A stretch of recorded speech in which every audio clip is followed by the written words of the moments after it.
La paz de Cristo para todos.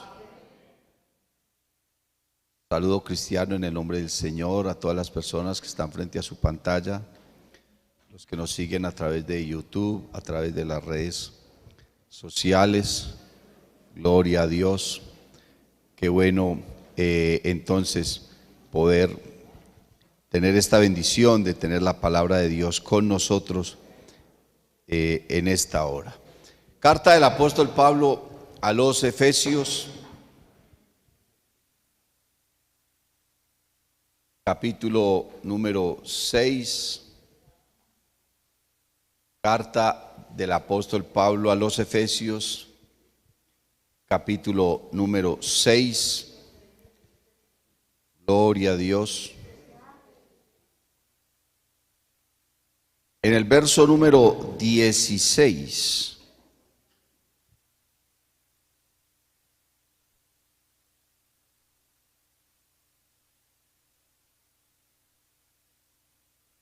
En el verso número 16,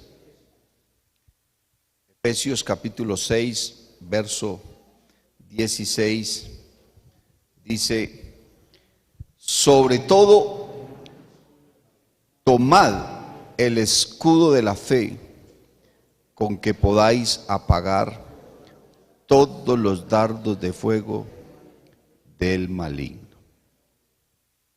Sobre todo, tomad el escudo de la fe, con que podáis apagar todos los dardos de fuego del maligno. Oremos. Señor Jesús, Padre Celestial, maravilloso Rey de la gloria, te exaltamos, te adoramos, bendecimos tu nombre, Señor Jesús. Ayúdanos, oh Dios del cielo, conforme a tu propósito, a tu voluntad. Danos la palabra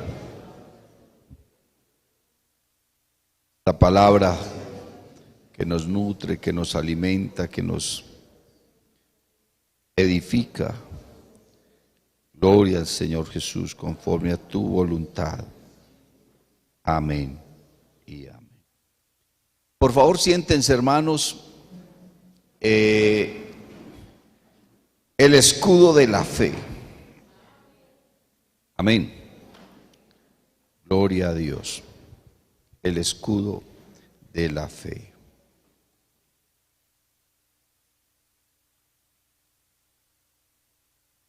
El escritor a los Hebreos nos exhorta enérgicamente, amén, a cuidar nuestra vida espiritual.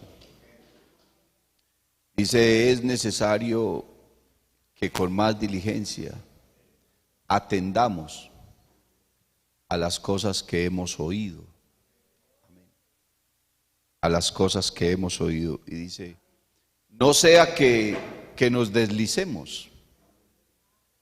Es decir, que hay un peligro siempre allí, constante, un peligro de deslizarnos. Amén. Por ejemplo, la Biblia habla del salmista Asaf, y dice la palabra, no que él se deslizó, sino que tropezó y estuvo a punto de caer, y no se cayó. Y si solamente tropezándose, seguramente quedó ahí brincando en un pie casi para irse al suelo. De esa manera le sucedió lo que le sucedió, porque se afectó su fe de una manera increíble. La fe para unas personas es algo muy vulnerable, muy frágil, muy sensible. Para algunas personas la fe se puede desquebrajar muy fácilmente. Es como tener ahí una porcelana que se parte con facilidad. Pero hay otras personas a las cuales han logrado o las cuales han logrado madurar tanto su fe que la fe se convierte en el arma más poderosa, se convierte en algo inquebrantable. Amén. En algo inquebrantable. A mí me llama la atención la manera como Pablo se despide de la iglesia de Éfeso. Precisamente también en el capítulo 6, pero en el verso 24, las últimas palabras de Pablo para la iglesia de Éfeso, precisamente hablan de ello. Dice: la gracia sea con todos los que aman a nuestro Señor Jesucristo con amor inalterable. Amén. Habla de un amor que no se altera, que no se quebranta, que no se debilita, que no se desquebraja, que no se rompe, que no se cambia, que no se afecta. Usted se imagina uno llegar a un nivel de fe como ese. Alabanzas al nombre del Señor Jesús. Y hemos venido hablando entonces acerca de la armadura de Dios, de cada uno de esos elementos que Pablo de manera simbólica o analógica nos trae para saber lo que Dios ha puesto en nuestra vida espiritual. No son armas que se puedan ver, pero aún así no dejan de ser literales. Amén. Objetivas, prácticas, poderosas. Las armas de nuestra milicia no son carnales, pero son poderosas. Estamos tan acostumbrados, hermano, a lo visible, a lo tangible, a aquello que se puede ver, que se puede tomar, que se puede tocar, que se puede canjear, que se puede intercambiar. Estamos tan acostumbrados a eso que cuando hablamos de las cosas que no se ven, que no se pueden tocar, que no se pueden vender, entonces de pronto nos sorprendemos. Pero la vida espiritual consiste en fortalecer, dice el apóstol Pablo, al hombre interior. Amén. Y dice el apóstol: aunque este hombre exterior se desgasta, se envejece, se enferma, se cansa, el hombre interior, o sea, el ser espiritual, se fortalece. Aleluya. Entre más se acerca uno a Dios, entre más conoce de Él, pues más fuerte tendrá que ser su fe. Amén. Más fuerte tendrá que ser su relación con Él. Hay personas que han dejado debilitar su fe simplemente por la inclemencia del tiempo. Y yo estaba pensando, hermano, porque Pablo no, el escritor a los Hebreos define la fe de una manera muy práctica, muy objetiva. Dice: es pues la fe la certeza, o sea, la seguridad. Es pues la fe la certeza de lo que se espera. Amén. De cosas que no han venido. Dice: la convicción de lo que no se ve. Convicción es seguridad. Pero yo podría definir también la fe, pienso yo, de una manera práctica en nuestro entorno, como la capacidad de creer a pesar de. Ya usted puede terminar la frase. Es la capacidad de creer a pesar de. ¿Por qué Dios nos dio a nosotros una armadura? ¿Por qué Dios nos entrega a nosotros estas cosas? Un cinturón que dice la palabra, una coraza, gloria al nombre de Jesús, unas botas, y las define cada una de ellas de una manera especial. Gloria al Señor. Un cinturón de la verdad, una coraza que habla de la justicia, de lo que es justo. Gloria al Señor. Un calzado que nos habla del evangelio, del sendero que nosotros tomamos, a donde nos dirigen nuestros pies. Y habla entonces de un escudo. que ese escudo es la fe. Y creo que si algo puede proteger el cuerpo de un ataque violento es un escudo. El escudo es el que recibe el impacto, el que recibe toda la energía de la fuerza del enemigo. Y si el escudo es débil, quebrajoso, está roto, en mal uso, desgastado, entonces no va a poder protegernos. Todo el impacto y todo el golpe lo recibirá el ser. Amén. La vida. Quiere decir que si hay algo que usted tiene que fortalecer siempre, tener presente, darle especial cuidado, es la fe.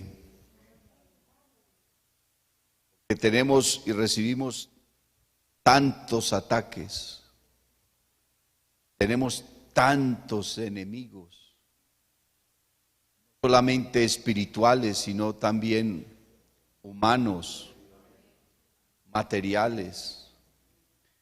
Somos vulnerables. Bendito el nombre del Señor Jesús. Y Dios nos ha proporcionado esta armadura. La fe entonces es la capacidad de creer a pesar de. ¿Cómo podríamos terminar esa expresión? Creo que hay una cantidad de formas de poderla terminar.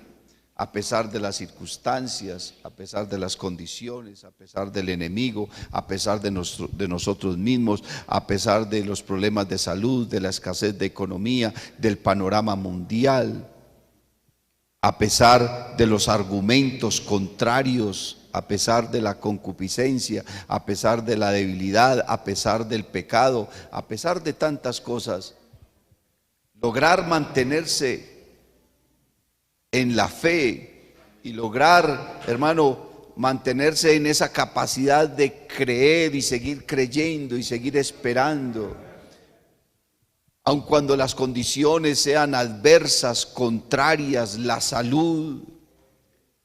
A pesar de que llevamos mucho tiempo orando por algo y aparentemente no hemos recibido una respuesta, a pesar de nuestra debilidad, a pesar de nuestro desespero, de nuestra angustia, la capacidad de creer a pesar de.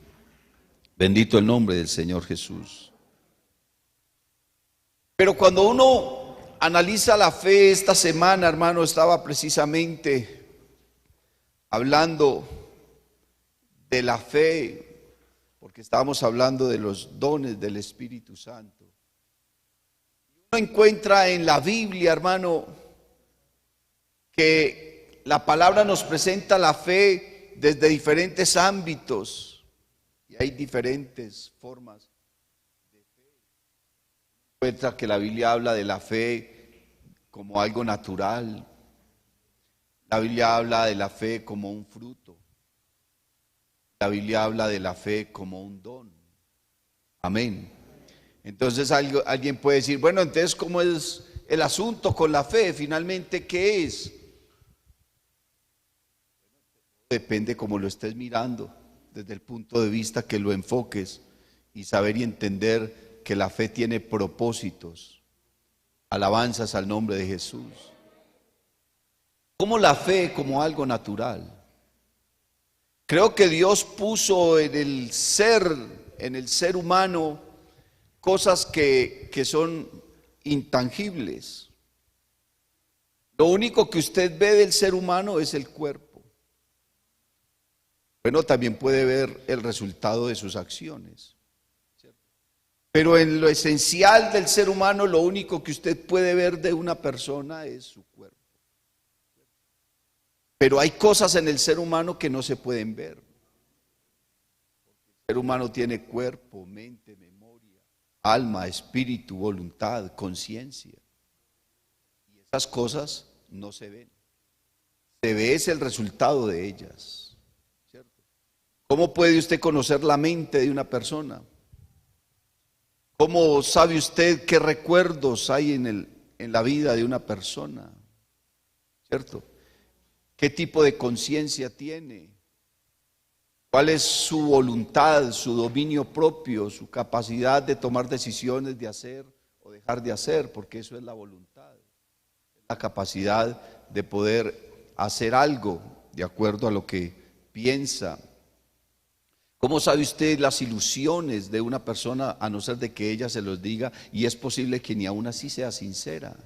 Entonces uno cree que eso es lo que la persona siente y puede que esté diciendo algo y esté sintiendo otra cosa diferente.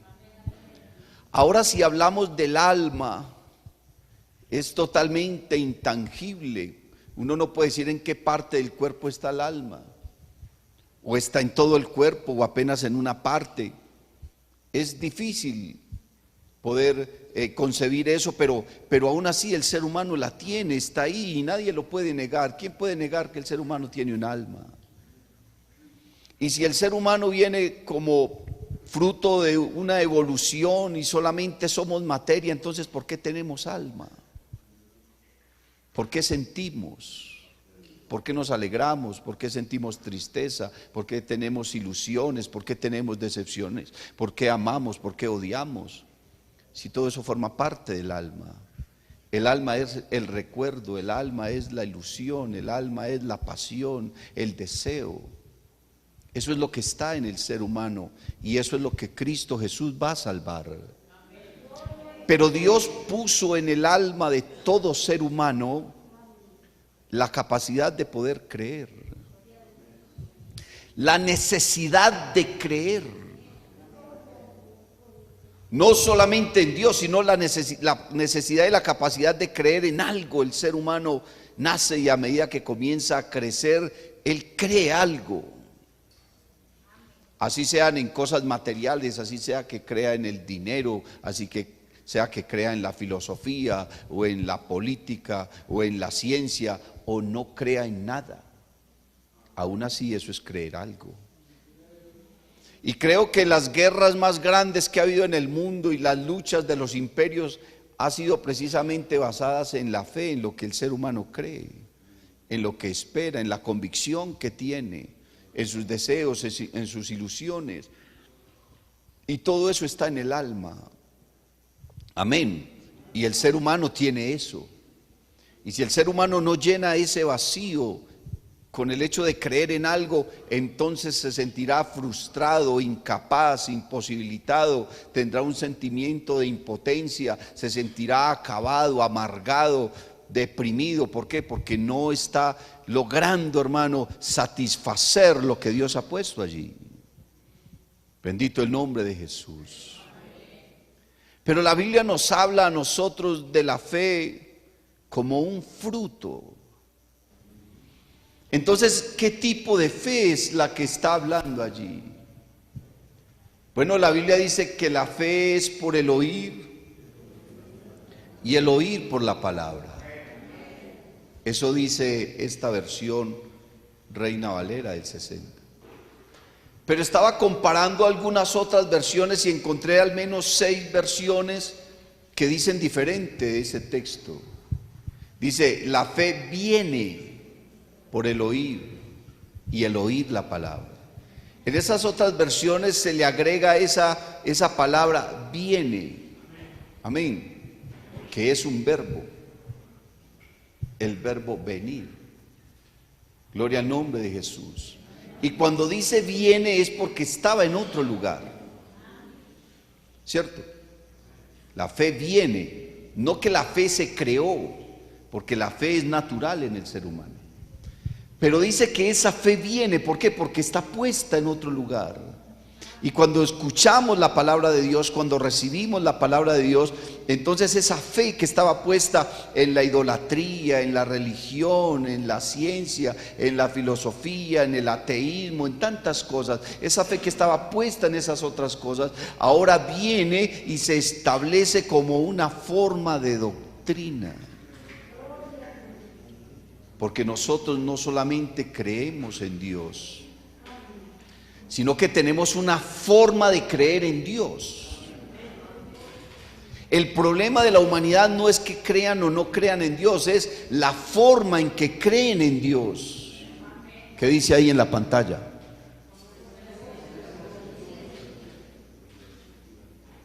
La gente cree en Dios como ellos piensan, como ellos creen, como ellos se imaginan, como a ellos les han contado, como les enseñó el papá y la mamá, como les enseñaron desde niños allá en la religión. Así cree la gente en Dios y no han tenido como otra opción, y entonces por eso están así.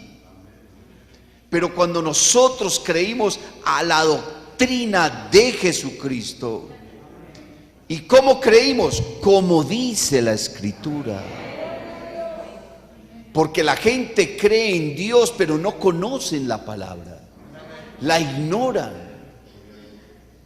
La desconocen, le tienen miedo. Muchas personas creen que leer la Biblia hace que una persona se enloquezca. Y si hay personas que se han enloquecido y leen la Biblia, entonces dicen que se ha enloquecido esa causa de la Biblia. Aunque de todas maneras nosotros sí estamos locos.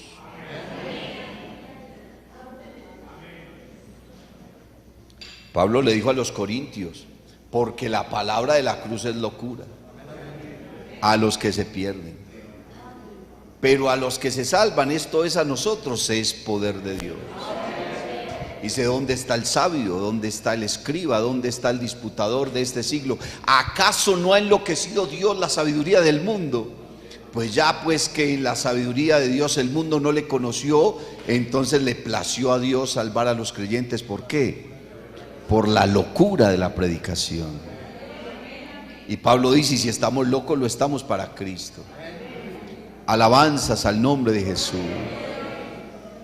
La fe como fruto es el hecho de creer a una forma de doctrina. Porque uno dice, bueno, yo oro por un enfermo y él se sanó, entonces tengo mucha fe. Esa es una fe, pero como don, no como fruto. Sino que ese es un don de fe. ¿Para qué? Para ejercer una operación o un milagro en alguien. Pero estamos hablando es de la fe como fruto, en la forma de doctrina.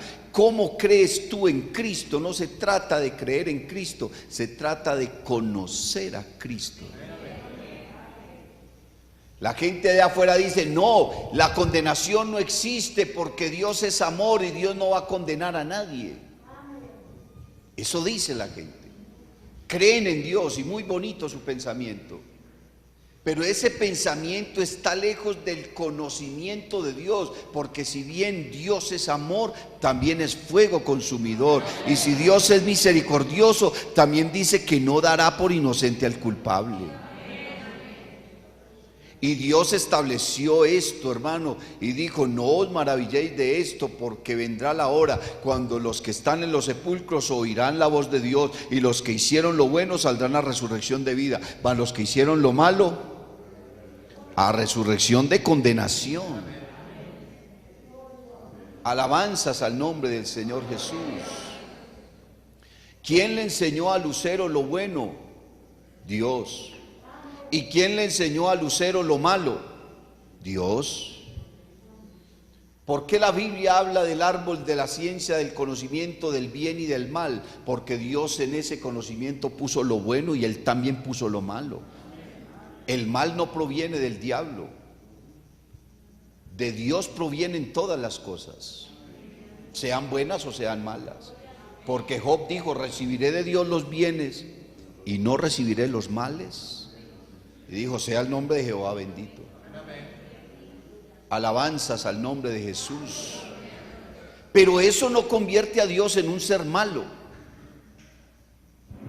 sino que lo convierte en un ser justo. Porque si Dios no establece sino lo bueno en esta existencia, entonces nosotros no tendríamos libre albedrío. No seríamos libres, solamente seríamos autómatas, androides, seres que no tienen la posibilidad de tomar decisiones ni elegir. Entonces, para Dios darnos a nosotros el libre albedrío, nos tuvo que mostrar un camino bueno y nos tuvo que mostrar un malo. A Israel le dijo, en este monte ustedes pueden entrar y bendecir y adorar, pero si ustedes entran a este monte se mueren, el monte de la bendición y el monte de la maldición. Y no fue el diablo el que les puso eso.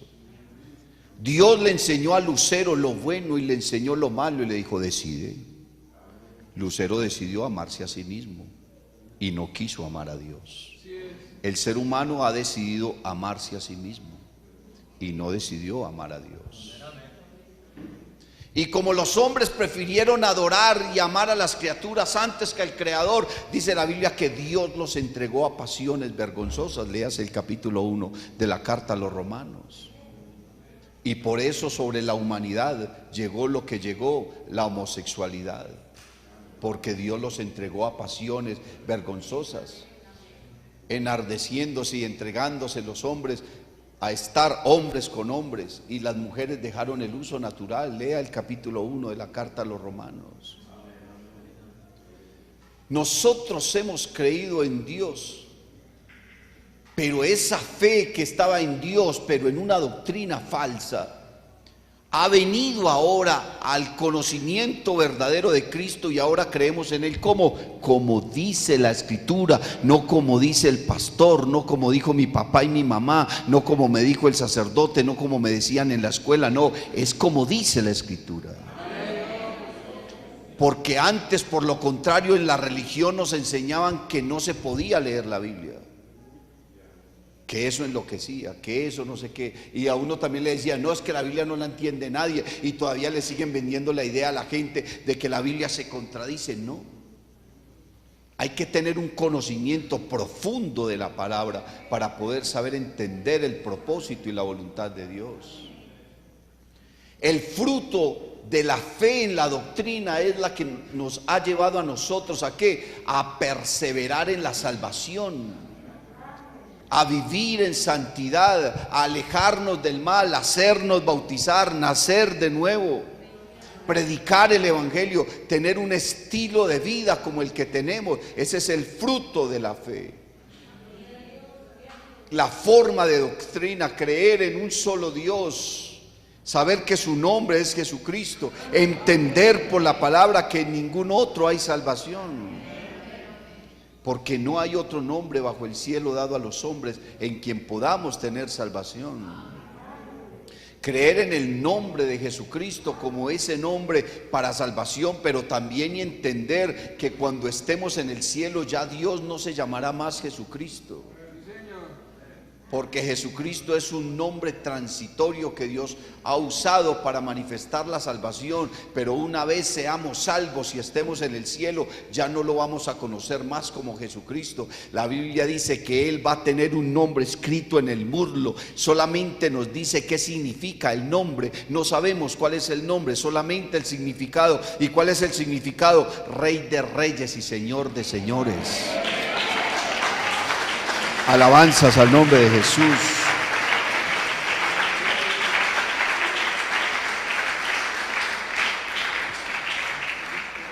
Porque ya Cristo no será más el Salvador, porque ya nos salvó, ya será nuestro Rey. Y conoceremos el nombre de Dios como Rey, y Dios a ti te va a dar un nombre nuevo también. Alabanzas al nombre de Jesús. Ese conocimiento, hermano, es el que produce el fruto de la salvación. ¿Yo por qué soy salvo? Porque creía esta forma de doctrina y me sometí a ella, porque para muchos esta forma de doctrina es gravosa. ¿Usted cree que por qué Pablo le dijo a Timoteo, sufre la sana doctrina? Porque la doctrina verdadera hay que sufrirla, porque tiene demasiados enemigos, demasiados ataques. Hay tantas formas de doctrina en el mundo que quieren opacar la verdad y la verdadera doctrina. La quieren opacar, la quieren oscurecer, la quieren entenebrecer, la quieren apagar, la quieren cerrar, porque al diablo no le interesa una verdadera doctrina. Mire, ¿qué le dijo la serpiente a Eva? Le dijo, ¿con que Dios les ha dicho a ustedes que no pueden comer de ninguno de estos frutos? ¿Usted cree que eso fue lo que dijo Dios? Eso no fue lo que dijo Dios. ¿Y qué le dijo Eva? No, Dios no dijo que no podíamos comer de ninguno, dijo que no podíamos comer de este ni que tampoco lo podíamos tocar. Eso tampoco fue lo que dijo Dios. Dios lo que le dijo a Adán es: no comerás de este fruto. Pero no le dijo que no lo podía tocar, él lo podía tocar, pero no se lo podía comer. Pero mire cómo el diablo cambia la doctrina y cómo el hombre cambia la doctrina. Por eso es que la Biblia habla de doctrinas de hombres, pero también habla de doctrinas de demonios. Las doctrinas de los hombres son las que los hombres se han inventado. ¿Para qué? Para atar a las personas y mantenerlas ahí bajo una religión, bajo un concepto, y de alguna manera tratar de controlar al mundo. Eso es lo que hace la religión tradicional. Está llena de doctrinas, mandamientos de hombres. Para ellos es más autoridad, hermano, lo que diga el líder religioso que lo que dice la Biblia. Para ellos están por encima los sacramentos de la Santa Madre Iglesia que la misma palabra de Dios. Y mandan cosas que Dios no ha mandado. Esos son doctrinas de hombres. Y hay doctrinas de demonios.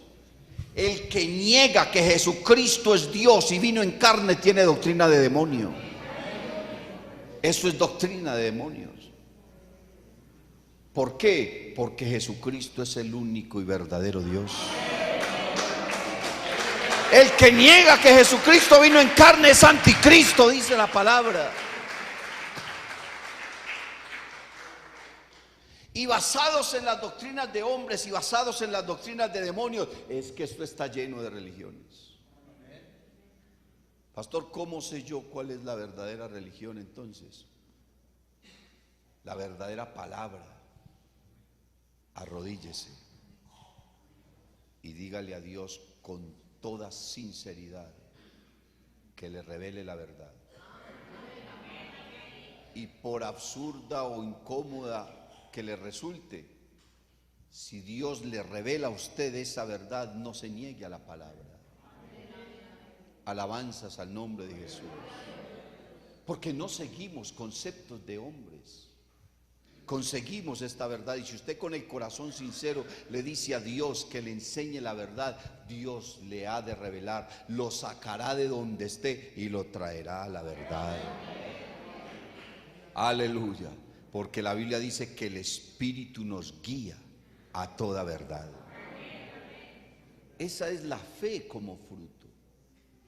Cuando uno crea la sana doctrina, cuando uno crea la verdad de Jesucristo, entonces el fruto es la santificación. Y el resultado de la santificación es la vida eterna. Aleluya. Ahora tenemos entonces la fe como un don. La fe como un don. Eso nos habla la palabra de Dios. Cuando usted lee la carta a los Corintios, hermano, en el capítulo 12, Pablo le habla de los dones del Espíritu Santo a la iglesia y les habla del don de fe. Y ahí es donde dice la Biblia que no es de todos la fe. Hay personas que les da miedo orar por un endemoniado. Pues la verdad es que a mí tampoco es que me llame. Como mucho la atención. Ay, qué rico encontrarme por ahí con un endemoniado, ¿no? Ni al Señor le gustaba eso.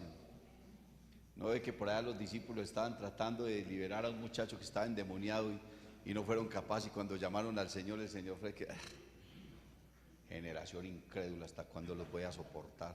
¿Por qué no lo sacaron ustedes pues? ¿Cierto? Como que tampoco era muy agradable para él hacer ese tipo de cosas. Bendito el nombre del Señor Jesús.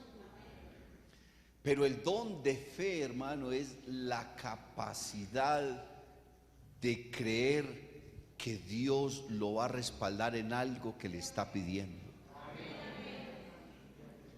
Dígame, la fe que tenía Elías cuando mandó a construir, a levantar ese altar en un tiempo de sequía. No había agua, hermano. Llevaban 3 años sin agua, ni una gota. Solamente se limitaban a hacer pozos, hermano, y de allá sacaban alguito de agua en medio de un desierto. Y Elías entonces mandó a construir un altar y mandó a traer agua. La reserva de agua que había para el pueblo de esa ciudad, hermano, lo poquitico, usted se imagina cuánto valía un cántaro de agua. Y Elías dijo: échenle agua a ese altar. Y mojaron el sacrificio, mojaron la leña, mojaron las piedras, mojaron todo. ¿Quién prende un palo mojado? Yo no sé si usted ha estado algún día por ahí intentando encender una fogata, y si el palo está mojado, usted puede quedar todo el día ahí. Ojo, mojado no prende. Y él mandó a echarle agua. Le echaron el agua. Ya le echamos el agua. Vaya, traigan más. Uy, pero ¿cómo nos vamos a gastar el agüita que vamos? Y fueron allá quizás hasta de Malagana y volvieron y mojaron todo. Eso quedó empapado, hermano. Y la tercera vez y volvieron y le echaron agua a eso. ¿Te imaginan de eso? Dios no le hubiera respondido y no se hubiera prendido, lo hubieran matado. Lo hubieran matado. Él estaba arriesgando ahí su vida, porque estaba, hermano, en contra de unos dioses falsos. Ahí estaban los seguidores de Baal. 450 profetas de Baal estaban ahí. Y él se estaba burlando de ellos. Esa gente tenía que estar muy brava. ¿Cómo estaría esa gente brava, hermano, ofreciendo ese sacrificio y Elías burlándose de ellos, y el Dios de ellos no les contestaba? Se cortaban con cuchillos, hermanos, se hacían de todo, y Elías muerto de risa por ahí diciendo: griten más duro, que el Dios de ustedes está dormido, salió de paseo. ¿Cómo lo verían, hermano? Y este para cogerlo. Elías estaba jugando ahí su cabeza, hermano. O sea, las circunstancias, y Elías estaba solo porque solo él era profeta de Jehová ahí, porque el pueblo estaba incrédulo. Uy, ¿qué va a pasar aquí? ¿A quién le vamos a creer? Estaban todos confundidos, no sabían ni para dónde seguir. Y estaban 450 profetas de otro Dios llamado Acera. Hermano, eso fue una cosa increíble, y toda esa gente ahí haciendo sacrificios y sus dioses no les contestaban, y Elías búrlese y búrlese y ríase. Yo creo que lo veían como un comino, hermano, seguro. Usted esté haciendo algo y no le salga, y usted machuque y se aporre, y otro burlándose de usted le provoca tirarle de martillo. Dígame si no. La impaciencia, la frustración, y enseguida se para Elías, hermano, ese sacrificio, y lo manda a bañar en agua. Que ya la gente dice que como le va a prender candela, eso todo mojado. Y se formó un charco al lado del sacrificio, y Elías lo único que hizo fue orar al Señor y decirle: Señor, vea, respóndame con fuego, para que esta gente sepa que usted es Dios. La oración más sencilla del mundo. Es que uno a veces se pone ahí, hermano, y grita y invoca el nombre, hace un poco de cosas en una oración. Nada, en la oración más sencilla. En la oración más sencilla. Lo único es que dice la Biblia que Elías, aunque era un hombre sujeto a pasiones semejantes a las nuestras, oró. ¿Y cuál fue la diferencia? Fervientemente. Oró fervientemente, o sea, él la creyó. Y dice la Biblia que se vino un chorro de fuego desde el cielo. ¿Qué temperatura traía ese chorro de fuego? Que hasta el agua que se había empozado al lado, hermano, se secó y consumió todo el holocausto. ¿Cómo quedó esa gente? ¿Cómo quedó esa gente? ¿Cómo queda la gente, hermano, cuando ven la manera como Dios te bendice, te respalda, te usa, te ayuda? ¿Cómo queda el diablo cuando ve que Dios te rodea, te cerca, te protege, te pone en alto, te pone por cabeza y no por cola?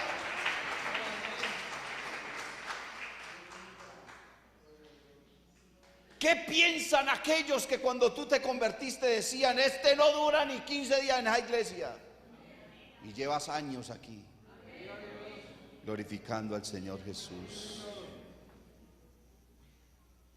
Por eso el diablo le dijo al Señor: no, pues que usted a ese Job lo tiene rodeado de bendiciones. Y uno no es capaz de entrarle, usted lo tiene rodeado. ¿Cómo nos tiene Dios a nosotros? Rodeados de bendiciones. ¿Te imaginas la fe que había en el corazón de Elías, hermano? Para obrar un milagro de esos. Dígame la fe que había en el corazón de Moisés, hermano, frente al mar. Una multitud de personas que se cree que podía haber sido más de 3 millones de personas. Que dice que eran más de 600,000 hombres sin contar las mujeres y los niños. Entonces, ¿cuántas mujeres y cuántos niños habían? Más los ganados, ancianos, personas enfermas. Y atrás se veía el polvo, hermano, que venía levantándose del ejército de Faraón. Y que no venían a esclavizarlos, sino que venían era a matarlos, porque venía Faraón enfurecido porque su hijo se había muerto también. Y Moisés, hermano, se para ahí frente al mar y, bueno, ¿y yo aquí qué? ¿Y yo aquí qué? Yo creo que usted ha estado, hermano, en situaciones en las que usted está entre la espada y la pared y usted mira y dice: ¿y yo aquí qué? Se te cerraron las puertas. Te visita la incredulidad, te visita, hermano, la impotencia, te visita la tristeza, la amargura. Todos se vienen encima y uno: ¿y yo aquí qué? Solo hay una sola cosa por hacer, y es creer. Señor, ¿yo qué voy a hacer aquí? Mire esta circunstancia. Y el Señor le dice: ¿qué tienes en tu mano? ¿Sabe qué tenemos nosotros en la mano? No tenemos una vara, tenemos la palabra. Extiende tu mano y dile al pueblo que marche, hermano. Y él extendió su mano y con la vara tocó el mar. Y usted sabe lo que pasó. Los que miraron a él fueron alumbrados y sus rostros no fueron avergonzados. Este pobre clamó y le oyó Jehová y lo libró de todas sus angustias. Dios me ha guardado, Dios me ha bendecido, Dios me ha perdonado, Dios me ha provisto, Dios me ha restaurado, Dios me ha usado, porque he creído a su palabra. Aleluya.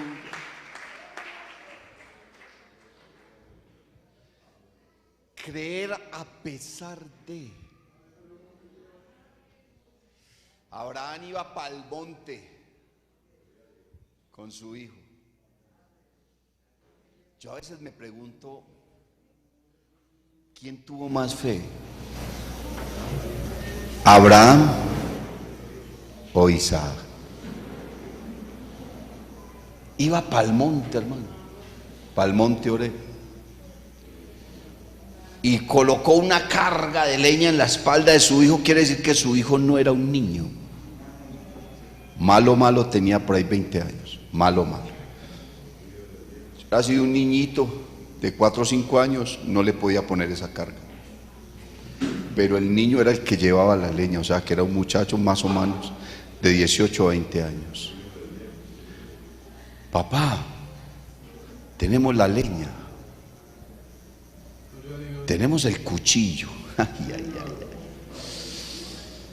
Veía ese machete ahí afilado, hermano. El papá el día antes estuvo sacándole filo a ese machete, hermano. Brillantico por lado y lado. El herrero lo preparó especial para ese día. Abraham sabía que era para el cuello de su hijo, pero Isaac no lo sabía. Papá, tenemos la leña, tenemos el cuchillo y tenemos el fuego. ¿Dónde está pues el sacrificio? Ese pelado ya estaba preocupado, hermano. Ese muchacho ya estaba, eso no le olía bien. Aquí hay gato encerrado, qué bendito irá a ser mi papá. No hay cordero, muy raro, un sacrificio sin cordero.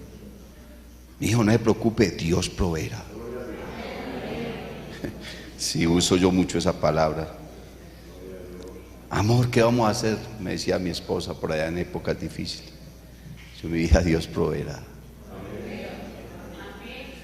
Dios proveerá. Y han pasado 25 años de ministerio y no hay un solo día que yo pueda decir que mi Cristo no ha provisto. Él ha estado conmigo todo el tiempo. No me ha faltado ni el aceite ni la harina. No merezco lo que tengo. Me ha bendecido más con creces de lo que haya hecho, lo que me haya ganado. Aleluya. Cuando llegaron al monte, una vez más pregunta Isaac: papá, ¿y el cordero? Abraham tuvo que sentarse con él y decirle: hijo mío, el cordero eres tú. Porque Abraham no subió a su hijo al altar violentamente. No lo tomó con fuerza, no le tapó los ojos, no le ató las manos, no le dio un golpe, no lo dejó en coma para subirlo al altar. Y así lo hubiera hecho, no hubiera sido válido el sacrificio, porque el sacrificio tenía que ser voluntario. A Cristo no lo mataron, olvídese de eso. Cristo entregó su vida. Él dijo: yo tengo poder para ponerla y tengo poder para volverla a tomar. Él fue voluntariamente a la cruz. Él dijo: yo voy, yo mismo lo salvaré. Yo voy a subir a esa cruz.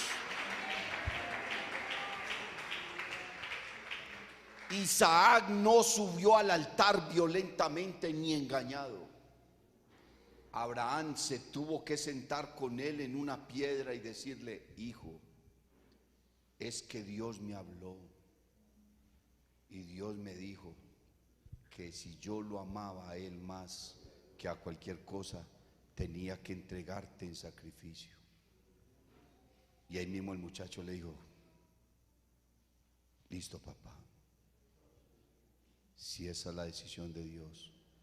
Y solito, sin necesidad de amarrarlo, se acostó sobre el sacrificio. Seguramente estaba temblando del miedo, pero lo aceptó.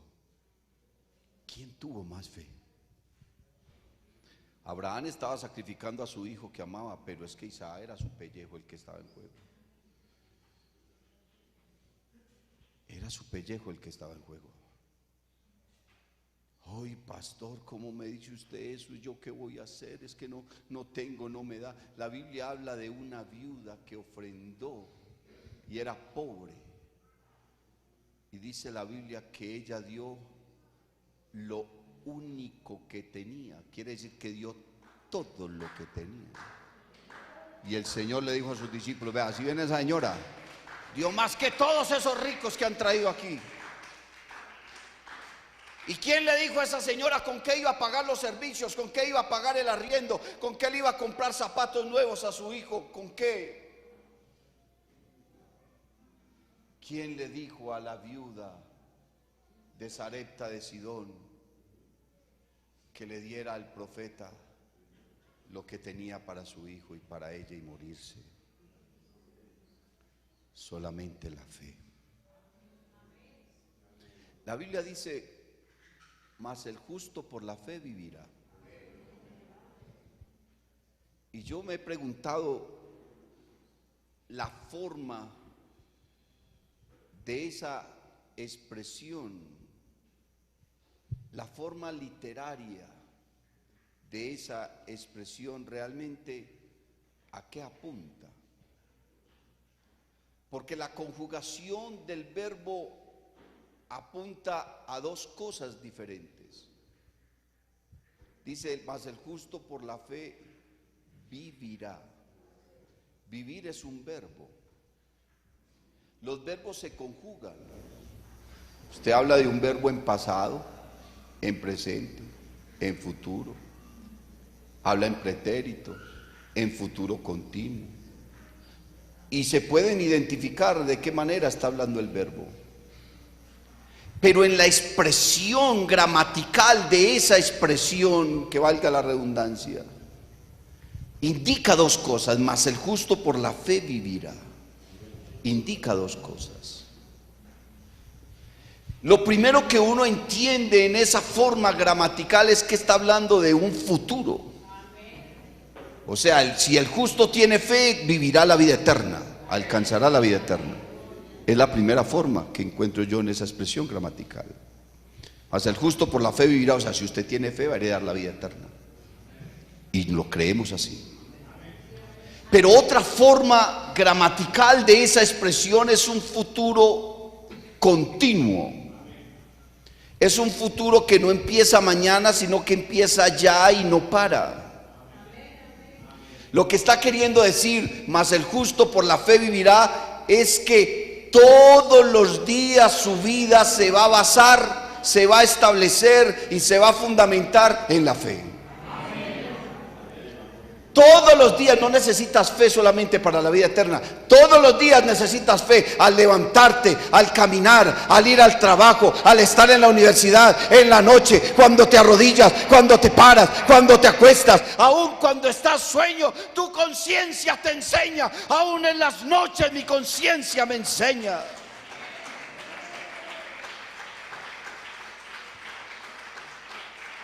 Todos los días la vida desafía tu fe. Todos los días tu fe es desafiada. Todos los días te enfrentas al enemigo. Todos los días te enfrentas al mundo. Todos los días te enfrentas a ti mismo. Todos los días la fe tiene que ser un escudo que proteja tu salvación. ¿Cómo andas de fe? ¿Sabe, hermano? Nosotros pensamos que de todas las formas de fe la más grande es el don de fe. Y pensamos que lo más grande es poner las manos sobre un enfermo y que se sane. Pensamos que poner las manos sobre un paralítico y que se levante es lo más glorioso. Yo tengo don de fe. Yo oro por un enfermo y se sana. Yo oro por un paralítico y se levanta. Y el Señor le dijo a los discípulos: no se alegren de eso.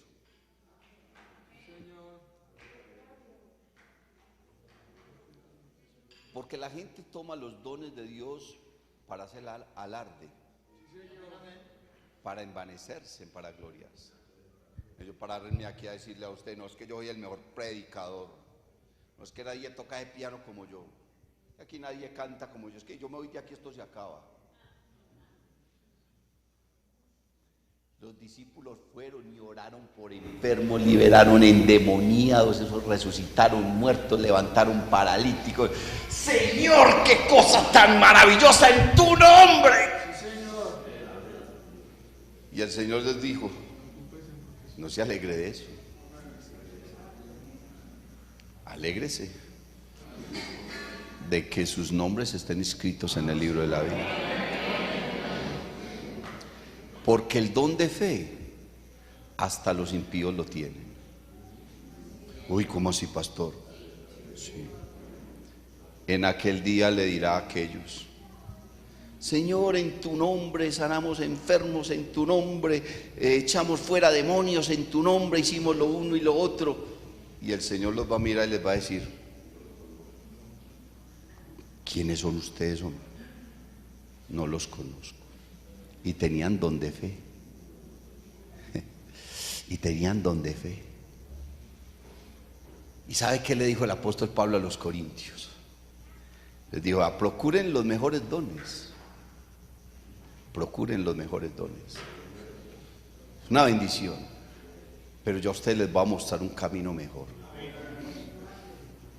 Un camino mejor que reprender demonios, que sanar enfermos. Un camino mejor que predicar, que tener ciencia, que tener discernimiento de espíritus. Un camino mejor, algo mejor que interpretar lenguas. Sí, les tengo un camino mejor. Hay algo que es mucho más y va a durar más. Porque todos esos dones y aún la fe se van a terminar. El evangelio se va a dejar de predicar. Se van a acabar las lenguas. Ya no va a haber que orar por enfermos. Ya no hay necesidad de predicar el evangelio. Ya no hay necesidad de reprender demonios, ni tener discernimiento, ni nada de esas cosas. Solamente va a perdurar una cosa en ustedes por toda la eternidad: y es el amor. Y ahora permanecen estas tres cosas: la fe, la esperanza y el amor. Pero el mayor de ellos es el amor. Mientras estemos en esta tierra necesitamos la fe y tener ese escudo, hermano, y no dejarnos mover de nuestra doctrina, no dejarnos mover de lo que hemos creído, no dejarnos mover de lo que hemos entendido. Si Dios te quiere usar para sanar a un enfermo, qué bueno, qué bendición. Si Dios te quiere usar en una predicación, gloria a Dios. Si Dios te ha permitido hablar en otras lenguas, gloria al Señor, gócese con eso. Pero hermano, lo más importante es permanecer firmes, aunque el enemigo venga como río. Jehová nuestro Dios levantará bandera. No te dejes mover, hermano. La gracia sea con todos los que aman a nuestro Señor Jesucristo con amor inalterable. Es una de las armas más poderosas que tenemos dentro de la armadura de Dios. No permitas, no quieras tener una fe frágil, débil, quebrantable, que cualquier viento de doctrina se vaya por ahí, que usted escuchó un predicador en internet y ya usted quedó para derretirse porque ay, vea lo que ese señor dijo. Basura, pamplinas, hermano. Tenemos la palabra profética más segura, a la cual hacemos bien en prestar atención, como una antorcha que alumbra el lugar oscuro. No se deje engañar, no se deje impresionar por mensajes bonitos, por palabras bonitas. No, hermano, tú has conocido al Dios de la Biblia. Tenemos al Dios de la Biblia, al Dios de los ejércitos de Israel, al Dios de la iglesia, al Dios que ha salvado a esta maravillosa iglesia haciéndose hombre. ¿Cómo te vas a dejar mover? No permitas que ninguna doctrina te haga flaquear. No permitas que ninguna doctrina te haga temblar, hermano. Ni siquiera tu propia doctrina. Cree en el Señor Jesucristo y tú serás salvo. Y si tú vives una vida fiel, tienes que tener la fe de que tu familia llegará a los pies de Cristo. Póngase en pie, iglesia.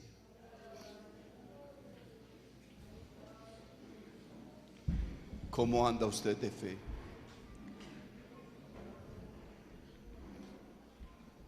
¿Cómo anda usted de fe? Cierre sus ojos. Levante sus manos y dígale a Él: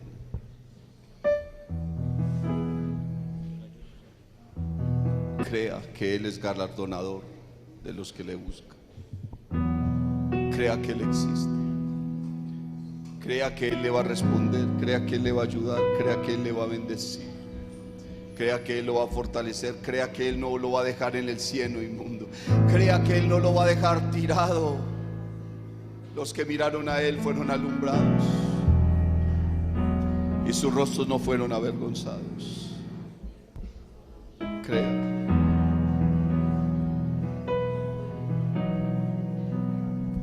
Crea.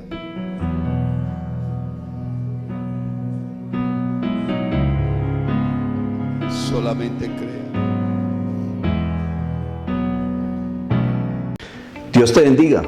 Si te ha gustado esta predicación, te invito para que visites mi canal en YouTube y en Facebook, Eduard David Taborda.